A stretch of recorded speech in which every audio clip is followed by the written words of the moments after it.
Welcome to the third episode of the second season of Life Conversations this 2024. Life Conversations is a bilingual live broadcast from the stable of Maritime TV Africa, where we engage experts and stakeholders around the world in discussions on policies, development, and events within the maritime blue economy in Africa. My name is Ezine Azuna, and here to facilitate the French translation is our own very dear Ifoma Gogo. Bonjour Ifoma, welcome to the show again. How are you? I'm fine, Ezine. Bonjour. Bonjour, chers téléspectateurs. Soyez les bienvenus à notre troisième émission dans la deuxième série de Live Conversation pour l'année 2024. C'est un plaisir de vous avoir parmi nous. Live Conversations, comme vous le savez, est une diffusion bilingue en direct de l'écurie de Maritime TV Africa qui engage des experts et des parties prenantes du monde entier dans des débats sur les politiques, les développements et les événements au sein de l'économie bleue en Afrique, avec notre hôte Ezine Azuna. All right, so should you want to reach Maritime TV Africa, please send us an email to maritimetvafrica@gmail.com. You can also visit our website, www.maritimetvafrica.com, for more content. Also, remember to follow us on our social media handles, YouTube, LinkedIn, Facebook, Instagram, and Twitter or X, and of course, TikTok at Maritime TV Africa. Si vous souhaitez contacter Maritime TV Africa ou partager des histoires ou des idées sur l'économie maritime, envoyez simplement un email à maritimetvafrica@gmail.com. Vous pouvez également visiter notre site internet à www.maritimetvafrica.com pour plus de contenu. Aussi, n'oubliez pas de nous suivre sur les différents réseaux sociaux en utilisant notre identifiant @Maritime TV Africa. Merci. So at this point, we would like to request that you kindly take a second to repost or share this live broadcast. Do invite someone to join this very important conversation. Also, drop your comments and questions, and we'll be glad to engage you.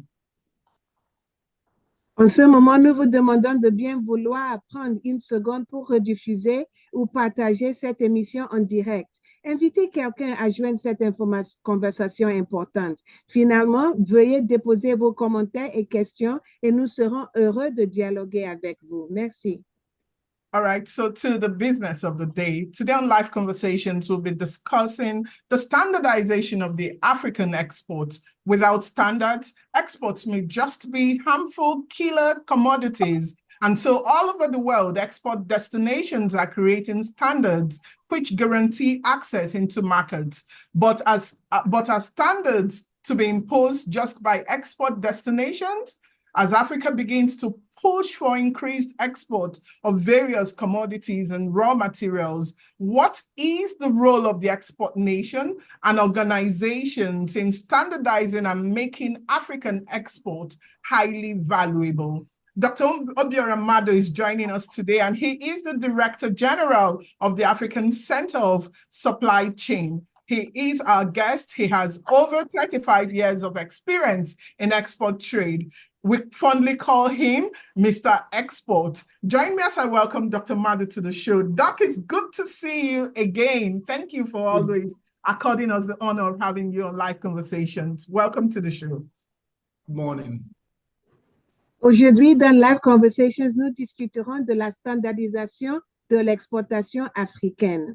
Sans normes, les exportations risquent de ne devenir que des produits nuisibles, voire mortels.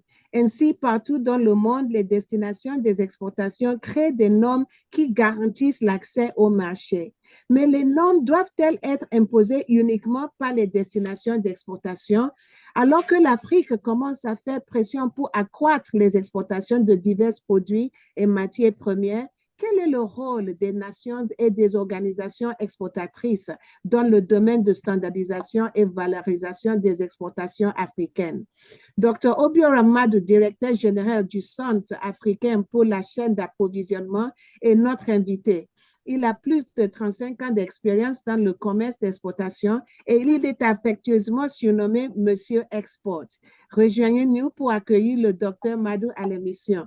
Content de vous revoir, Dr Madu. Bienvenue sur Live Conversations. Bonjour. Bonjour, Ifoma. Yes, Dr. Madu, bienvenue. So let's just begin with, I'd like to ask that we begin with defining the concept of export, because it looks like to us, any commodity that is shipped to another country, whether it's by an individual or by a company or by a nation, irrespective of what the quality is, we call it export. Could that definition be right? As an expert, do you think we're right in that definition?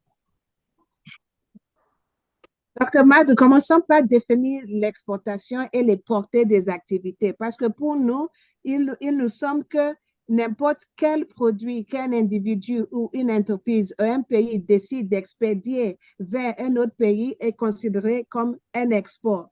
Est-ce que c'est vrai selon votre avis d'expert? Thank you very much. Exporting obviously has to do with selling products or services to another country. It doesn't matter how close the country is to yours. Even if it's in Chad, Niger or Cameroon. But whether anybody, organizations, and of course there are formal exports, there are informal exports.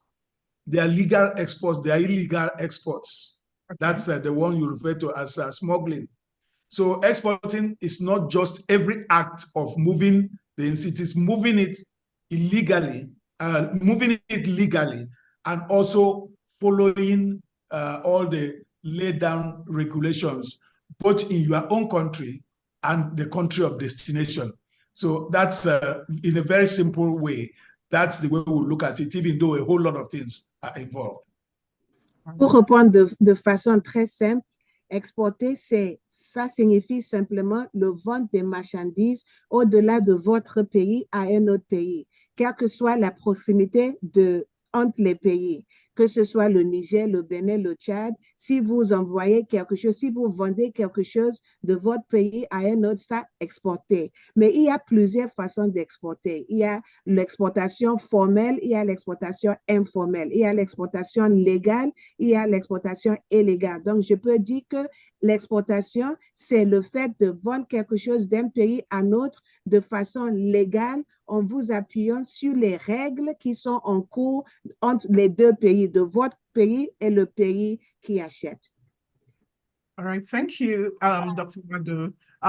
My second question will be, I'm sure you're familiar, being a consultant for this long, I'm sure you're familiar with several fearful stories that we hear from exports, things that have even ended up crippling businesses that ventured into exports. Why is there so much unsuccessful export or attempt to get into export from Africa? What would you say is the reason for this, given your expertise standpoint?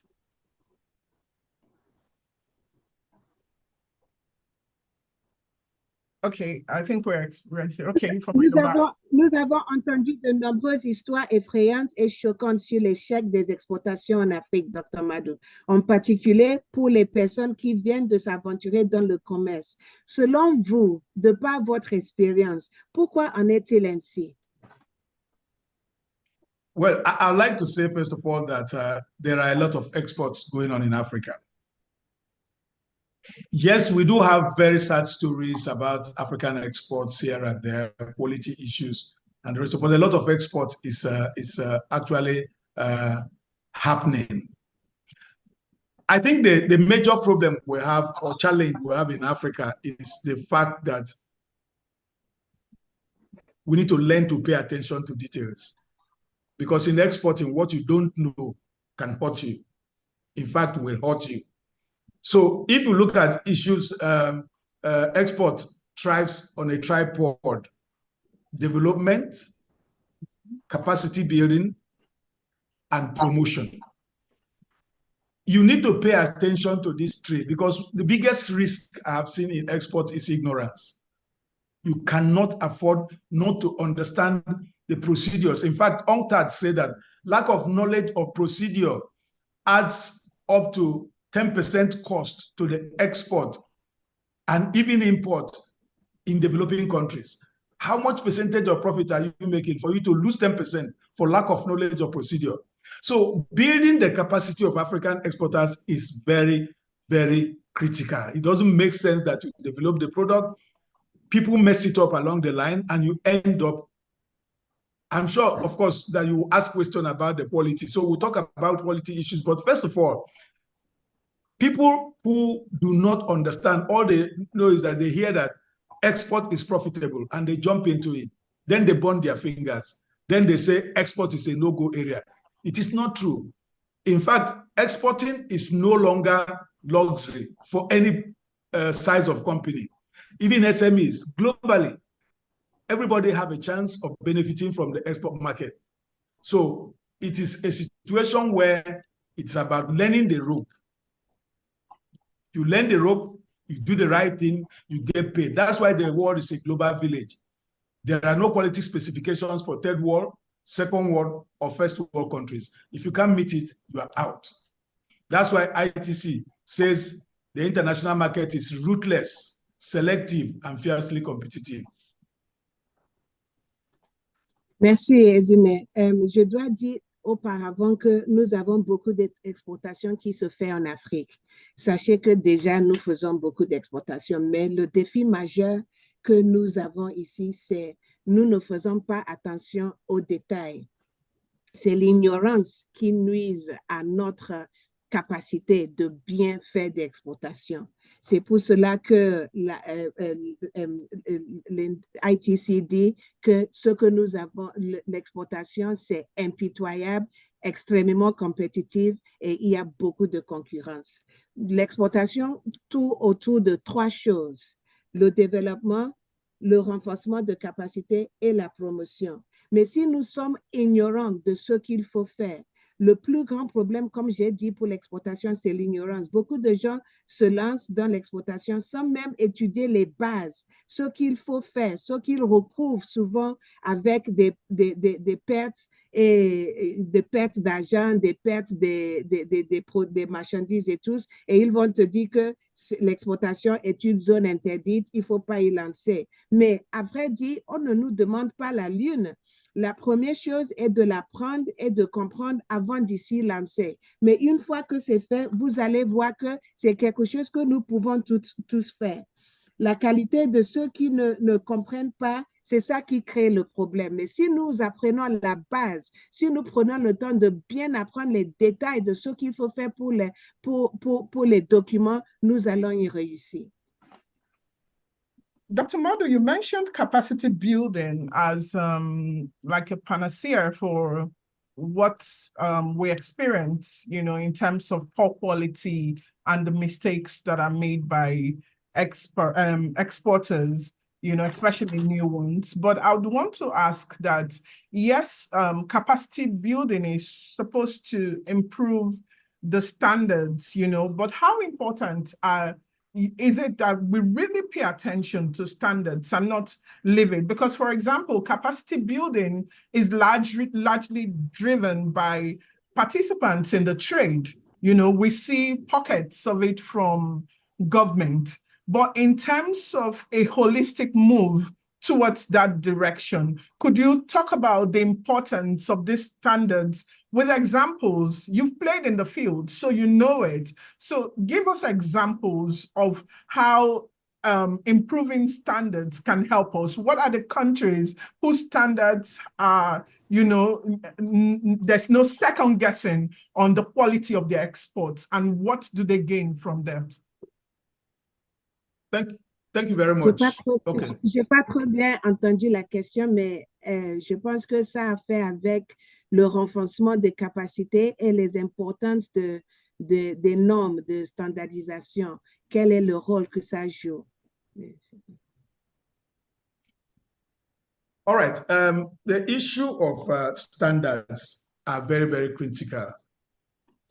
Standards are actually competitive advantage. They provide competitive advantage to destinations that are recognized as quality export destinations.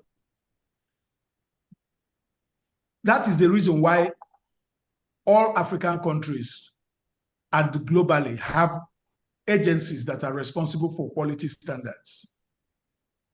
These agencies are doing well in some countries and are not doing too well in other countries.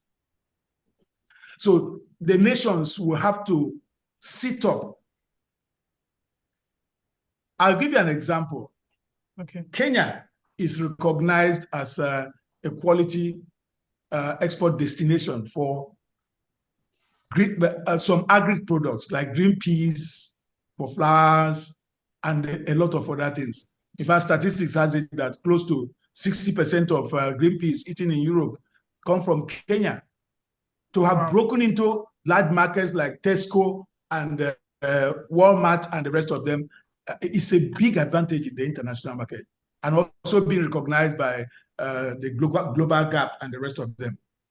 But come down to Nigeria, for example, our beans is under threat. In fact, it's no longer just under threat. We are banned in Europe. Wow. Our sesame seed has challenge also in Europe. I know about a case of somebody so many years back who shipped a dry fish, and he got there, they just broke one of them and maggots fell out of it and the entire container went ablaze. So standards are very, very critical. You know, when it comes to food safety, the world does not joke with it. So in respect of the Nigerian situation, everybody is talking. When we were first banned for 1 year, there was a lot of attempts at building quality infrastructure, some of them spearheaded by Nigeria Export Promotion Council. We had UNDP, we had other people coming in to help to build Nigerian quality infrastructure. But I don't know why 2-3 years down the line, we're still having the challenge. For example, WTO said that part of the challenges in Nigeria is farm practices. So this capacity building we're talking about, we have to go down beyond the exporter to the farm from where the goods are coming from. In those days, we used to have supervisors attached to farms and the rest of them. They're no longer there. Mm-hmm. So that's one end. The other one is that the national NESG complaint. NAFDAC actually says that it's about 70% of food export that have been rejected. In fact, recently there was there's a project which is being launched by WTO, and Dr Obiora has also spoken specifically to Nigeria about the threat that our beans and sesame seed particularly and other products stand to suffer in the international market unless we do something about the quality infrastructure. In fact, some money has been put aside.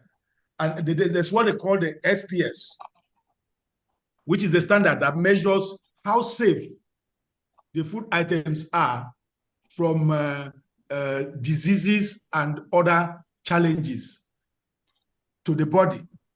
So the capacity building is not about, that's why exporting is not the business of only Export Promotion Council and the Federal Ministry of Trade. Agriculture, foreign affairs, and other agencies that have anything to do with it. Then, of course, the government agencies that are set up for quality. But the point is that there must be a positive contribution from everybody. It's not about being involved in export, because the exporters already have a challenge with the cost. So we don't put more cost on them. So government need to take a position and be intentional about this quality infrastructure fast, because if we don't, and I'm only using Nigeria as an example now, there are so many other African countries that are going through the same type of situation, and if you don't do anything, the world will look in other directions for what you are supposed to be exporting to them. Wow. Over to you, Fama. Yeah. Je vous présente mes excuses auparavant, puisque je suis dans un endroit reculé, l'Internet n'est pas assez bon. Mais la réponse, les standards sont cruciaux, c'est très, très important. C'est pour cela que chaque pays a des agences qui s'occupent de contrôler les standards. Le but, c'est d'avoir chaque pays en tant que destination de produits de qualité. Si nous prenons le Kenya, par exemple, je peux dire, les statistiques montrent que le Kenya, 60 à 70% des pois qui sont produits, qui sont achetés en Europe sont fabriqués par le Kenya. Ça dit que pour eux, le Kenya est maintenant devenu une destination fiable pour l'exportation, pour le commerce. Mais prenons le cas du Nigeria. Nous avons les haricots. Nos haricots, maintenant, je peux dire, sont sous embargo, puisqu'il y a les produits chimiques qui sont là-dessus, qui n'arrivent pas le standard international. Que faut-il faire? C'est pour cela que moi, je dis il faut l'intentionnalité de gouvernement. Nous devrons vraiment prêter attention à ce qu'il faut faire pour que nos pays soient des destinations fiables. Je parle uniquement du Nigeria, mais il y a d'autres exemples dans les autres pays, mais je veux me contenter de parler du Nigeria pour le moment. Mais c'est à tout le monde de faire des contributions. L'exportation, c'est plus un luxe. C'est quelque chose que nous devrons tous faire. Donc, si nous faisons des contributions positives, je pense que ça va améliorer les choses. Mais surtout est-il qu'il faut l'attention du gouvernement. Parce qu'il y a les choses, c'est un problème national. Il y a les choses auxquelles nous devrons prêter attention pour faire que nos pays soient des destinations fiables. All right, thank you, Fama. All right, thank you, Fama. Doc, while you were speaking, you mentioned you already spoken to the responsibility of, creating this standard as being for the collective, not just for the exporter. But you mentioned that there is need for some infrastructure to be put in place. I know you mentioned about supervisors at the farms, but could you just name key infrastructure that should be put in place for the African export to thrive? Could you let us into some of them? Docteur, est-ce que vous pouvez citer les infrastructures clés que nous devons avoir en place pour que les exportations marchent en Afrique? Vous avez déjà parlé des agriculteurs et l'importance des pratiques des agriculteurs. Parlons-nous des autres infrastructures clés. All right, thank you very much. In the quality infrastructure, a whole lot of things are involved, apart from saying that it is so many agencies that will have to come in. One of the biggest challenges is that warehouses are neither registered nor regulated. Transportation is neither registered, there's no registration there, and there are no regulation. I mean, I recall that somebody at one point in time was coming back with a truckload of gum arabic from the north. And somewhere in Benue, he picked up some tomato from people who were coming to Lagos and put it on top of gum arabic. Wow. By the time he got to Lagos, the challenge was how to separate the gum from the vehicle, because the water dripping from the tomato, of course, destroyed it. So part of the challenge that we have for beans particularly has to do with the residue. chemical residue at destination. And what is the challenge? Warehouses, because of lack of track and trace, these beans move from one warehouse to another, and then to another, probably before it proceeds out of the country. And at every point, because of they are scared of it getting bad, chemical is applied in every warehouse. As a result of that, the chemical residue at the end will obviously be more. In fact, Okonjo-Iweala cited it and said that there was a certain beans that the residue at destination was more than twice what is internationally acceptable. So we have NAFDAC. I think almost every nation has the Food and Drugs Agency. And there's also the standard. We call our own son. In Ghana, they call it Standard Bureau. And so it is with so many other African countries. So it's about having a kind of authority that looks at all these agencies to make sure that everybody is playing its own part to ensure that this quality is achieved. It is not something that we are going to wish away. We must do something about it. So I'm trying to say that, for example, again, in Nigeria, our commodity exchange is not working. That's another place through which you can regulate this thing, but it is not working. In some other African countries, in Kenya, it is working. In Ethiopia and some others, it is working. So it is all these things put together and with an authority over them to ensure that things are done right, that you can refer to as infrastructure, the quality infrastructure. So that is that. It means that every nation needs to look in this direction, restructure their standard agencies and quality agencies. In Nigeria, we have Federal Produce Inspector. There are certain things I don't want to say, or I will not say online, but we want to make sure that any certificate that is picked up and issued from this country is acceptable when it gets abroad. And the way it will be is that when an agency says that there is an inspection, let the inspection happen before the certificate is issued. Because if you are operating in the international market and your intelligence quotient, your integrity quotient is very low, it's only a matter of time. You are out of the market. Thank you. Oui, l'infrastructure de qualité, il y a beaucoup de choses à dire là-dessus.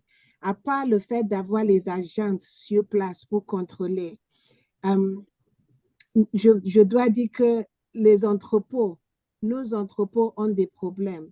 Nos entrepôts ne sont ni réglementés ni enregistrés. Le transport, la façon dont nous transportons les biens, c'est ni réglementé, ni enregistré. Je vous donne un exemple. En temps, il y avait un transport, un camion qui amenait les choses, la colle du nord au sud du Nigeria.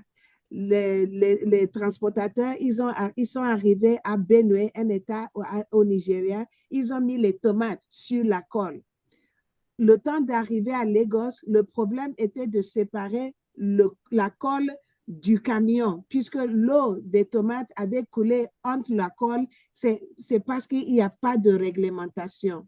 Le défi que j'avais cité pour les haricots, c'est à cause des produits chimiques. Il y a manque de suivi, manque de traçabilité. Les haricots vont d'entrepôt en entrepôt en entrepôt. Et à chaque endroit, on applique les produits chimiques. Jusqu'à des fois, on arrive à avoir 2 fois plus de ce qui est acceptable sur le plan international des produits chimiques. Chaque pays doit avoir des bureaux de standard. Pour nous, ça s'appelle SON. Il y a NAFDAC. Ailleurs, ça s'appelle bureau de standard. Ça, c'est bon. Mais au-delà de ça, il faut une autre autorité qui contrôle tous les bureaux.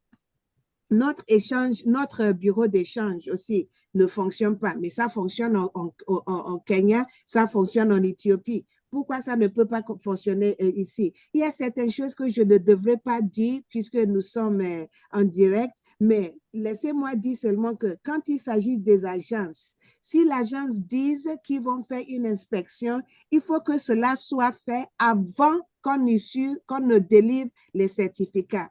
Il ne faudrait pas que les autres, le monde, l'international, nous voient comme les destinations non fiables. Donc, il faut une autorité qui sera au-dessus de toutes les autres autorités. Dr. Madu, thank you very much. Is there a way that this can be private sector driven? Because I strongly believe that people don't get into export to cut corners and have their fingers burnt. You know, so in terms of the pursuit of standards, if you were, and for example, you know, let's take a commodity. If you were to export any commodity of your choice in your response now, what steps would you be taking as the exporter to ensure that you have your goods delivered and you make some profit from your trade? You know, because like you pointed out, once the integrity quotient is repeatedly faulted or doubted, then the person is out of the game. Je demande, est-ce que cela ne devrait pas être géré par le secteur privé? Est-ce que vous pouvez nous donner étape par étape ce qu'on doit faire pour faire une bonne ou une exportation efficace? Parce que je suis contente avec vous. Si les pays internationaux doivent examiner tout ce que nous faisons à la loupe, si notre quotient d'intégrité est faible, ce n'est pas une bonne chose pour nous. Quelles sont les étapes et est-ce que le secteur privé ne peut pas s'occuper de cela? Okay, thank you. Let me start with, first of all, the companies themselves. There's a lot the companies can do by themselves. I tell exporters, if the party that is buying is not ready to appoint an inspection agent here to look at the product and issue a quality certificate, do not proceed with the transaction. Reason is that the buyer is looking for destination inspection, and that may not favor the exporter at the end of the day. Because, you see, quality in what the customer says it is. It is not what a country says it is. Because your country can have standards, but the buyer will say, this is exactly what I want. And then if he appoints an inspection agent, what he wants is a certificate from the inspection agent saying that your product meets the quality that he's asking for. So at the end of the day, because all these agencies that were mentioned, apart from, phytosanitary compliance, which is global, which is handled by quarantine, and maybe to some extent fumigation certificate, which is issued by the FPIS, and the rest of them, the quality is what the customer says it is. You see, there's no rocket science in this. I'll tell you, there was a time that people were not ready to buy Nigerian cashew because some fraudulent guys got in, mixed bad and cashew nut, flooded the market, and everybody was scared of cashew nut from Nigeria.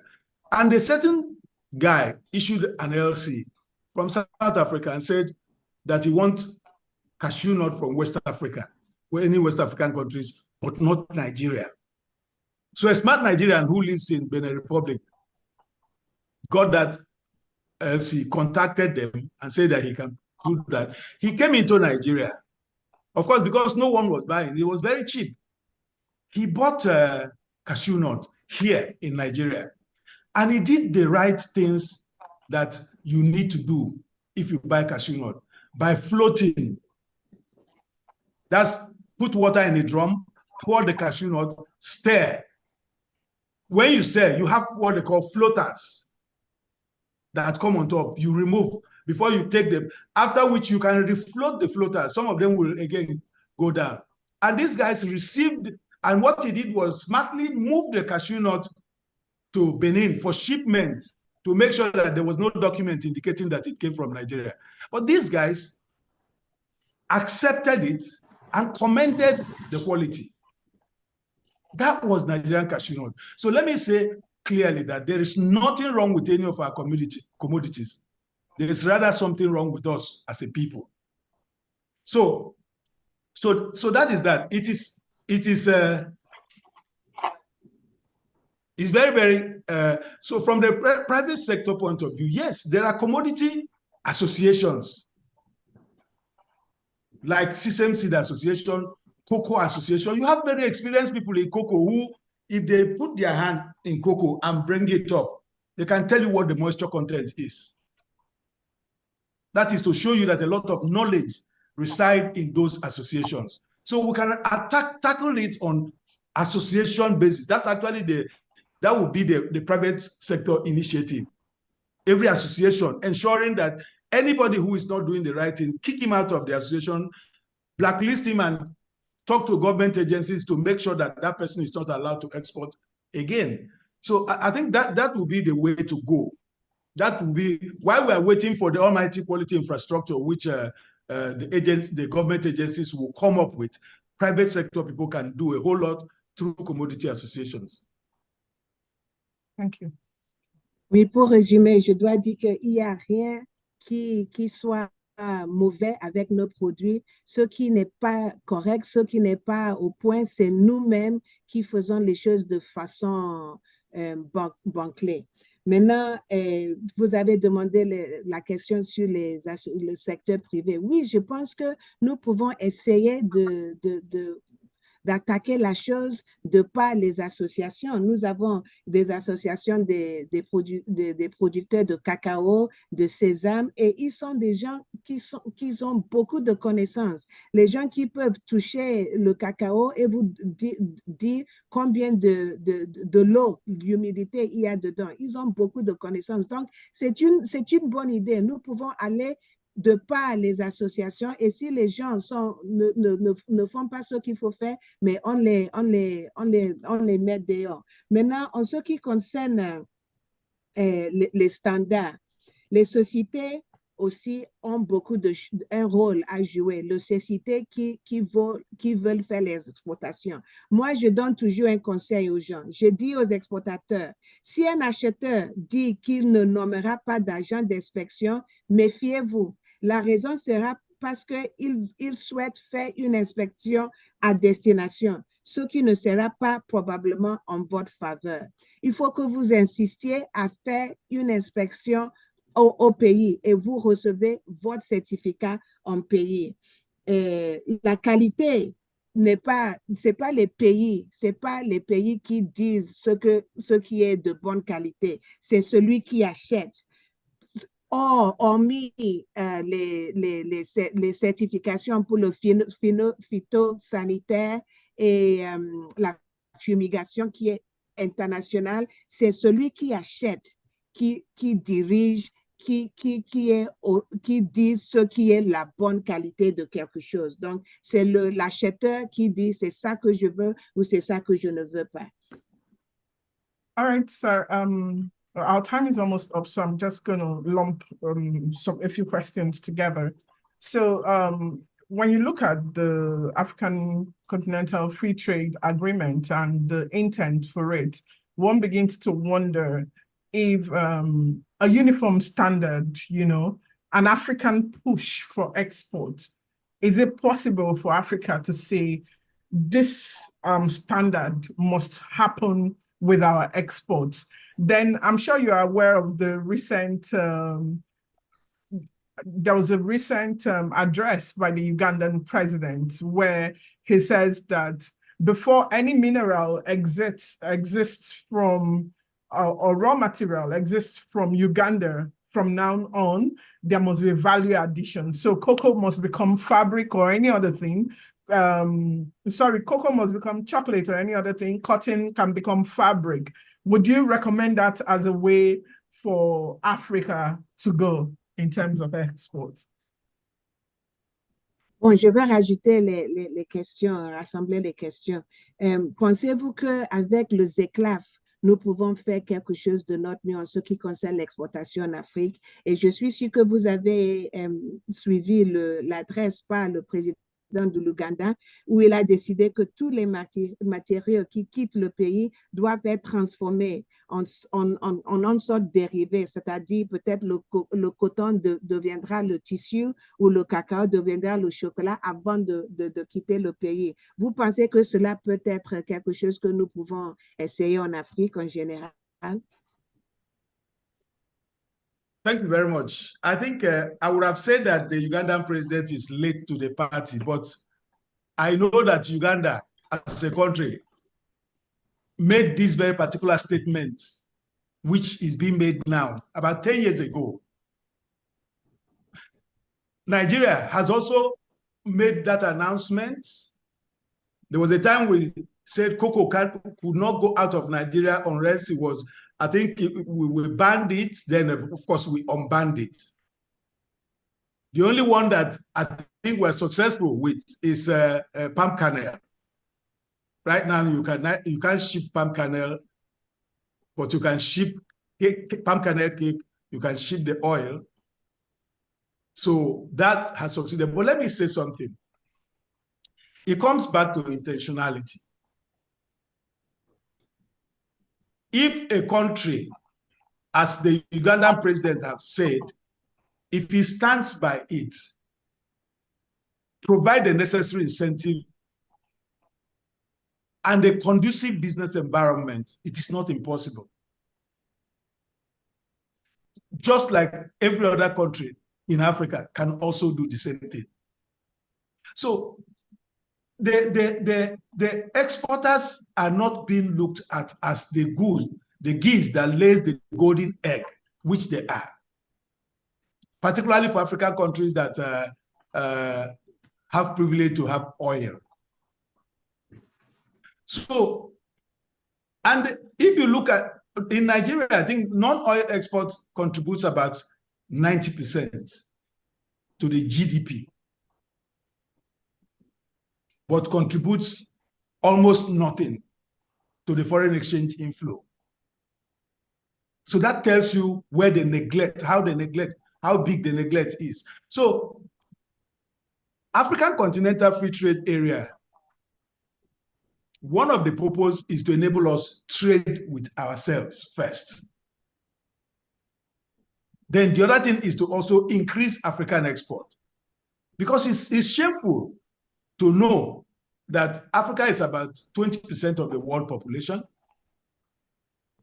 and that most of the mineral resources and other natural resources are also in Africa. But our contribution to global trade is less than 4%.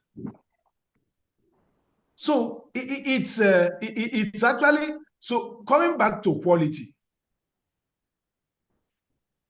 yes, we can set standards within Africa. And if we do, it will assist us in the international market. But you won't forget what I said earlier, that at the end of the day, it is the buyer that determines what quality, what is value in the trade. So I urge those who are involved in the African Continental Free Trade Area who are administering, I think there are moves. I know that there are moves at this moment, issue of origin, issue of quality, and the rest of them. It will take time. That's why I knew that that agreement that was reached, that is not a tea party, it will take a while. It will take a while. And that is where we're in now. So coming up with African quality standards for, but again, you know, what this agreement should do for Africa is also about value addition. Because you don't want to, are you exporting quality cocoa from Nigeria to Ghana or to Cote d'Ivoire, raw cocoa to who again in Africa? So one of the things it will achieve, because once we are able to move up the value chain by adding value to the produce, we will get out of this. So value addition is actually what will help African Continental Free Trade Area and then eventually help Africa. Thank you. Je commence par la fin de sa réponse. Si nous remontons la chaîne de valeur et nous rentrons dans un domaine de valeur ajoutée, ça va nous aider beaucoup en Afrique. Et c'est cela que j'espère que le ZECLAF va nous aider à faire. Le ZECLAF a été créé essentiellement pour que nous puissions faire du commerce entre nous en Afrique, aussi bien que croître l'exportation africaine. C'est honteux à savoir que nous ne contribuons que 4% de du commerce mondial, alors que nous sommes plus de 20% en fonction de l'exportation. C'est honteux. Nous devrons tout faire pour augmenter cela. Vous m'avez parlé de président du Ouganda. J'aurais voulu dire qu'il est en retard parce que ça fait plus de 20 ans, je pense que le Nigeria a dit quelque chose de la sorte.